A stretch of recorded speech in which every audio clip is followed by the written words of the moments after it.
Walmart hit a 52-week high just a couple days ago, still trading right around that 52-week high, and you are very bullish on the stock. So I want to ask you, give us your rating, your price target. Also, what's leading you to have a really bullish take or estimate on same-store sales that's so much higher than consensus? You're at 6.4%. The street's at 4.6%. Now, that's a big difference for the world's largest retailer. Yeah, so we're buy rated, and we see substantial upside from $160 today. We think it could be 190 or upside cases over $200, and we see really significant upside for three main reasons. And as we head into the quarter, I'd say that as we focus on same-store sales, as you mentioned, 2 on margin and then 3 on the outlook, all are relatively bullish. So first, on same-store sales, you mentioned that we're at 6.4%. That's versus the street of around 3.7%. And what we did was we took a look at some alternative data sets that give us some really actionable insight into traffic, into basket size and composition, and to web data, and all informed with a 90% correlation around what should be a 6+% same-store sales metric, driving outsized top-line sales for the business into the quarter. All right, I want to go back to your price target. That's a 19% upside. That's your base case. So you possibly even more, but a 19% upside from here. We keep talking about the stretched consumer. A big part of Walmart's business is the grocery business.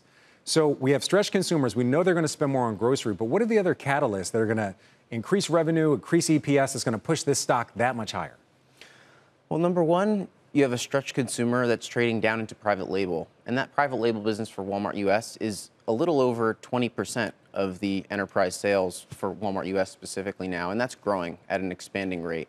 And that's also higher margin, too, so it should help to drive and enhance profitability ahead. And then you also have the scaling of higher margin revenue streams like Walmart Plus or advertising that flow almost essentially directly to the bottom line and should drive outsized profitability ahead as we think about Walmart climbing from a 4% operating margin today to 5% over time. All right, so how will this report? You mentioned that it's a discounter. It sells at price, it really competes on price. How does this report compare to what we saw, or what do you think it will compare to what we saw from Target?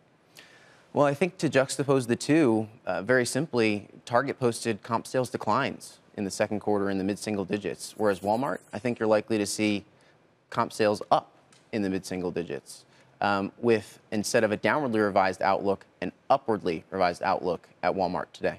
All right, so you touched on this just a minute ago, but some of the tech when it comes to Walmart. Technically, Walmart Plus, a marketplace business, is tech, very similar to Amazon, where they not only sell their goods, they sell other people's goods.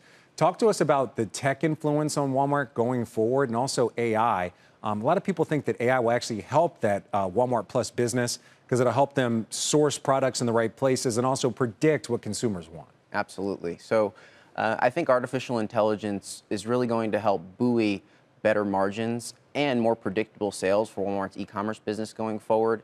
And one thing as it relates to technology where I see substantial upside is that actually as it relates to automation in the distribution centers, and that over time, over the next 3 years, should help to reduce automation and fulfillment costs by up to 20%. All right, so shares are moving higher right now before the report. You're very bullish on the stock. What's something maybe under the radar that investors haven't been paying attention to, but they should and should look for in this report? Well, one of the things that I think that's important to key in on is, especially after what was a very robust Amazon Prime Day, is Walmart Plus Week and the opportunity for e-commerce specifically to drive upside to sales into this quarter.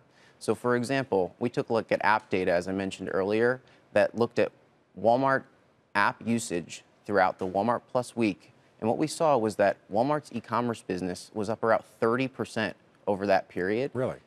And the business is run rating at a 30% growth rate. And mind you, this business was $8 billion not too long ago in 2015, and now it's $80 billion today. So it's 10x'd in 8 years.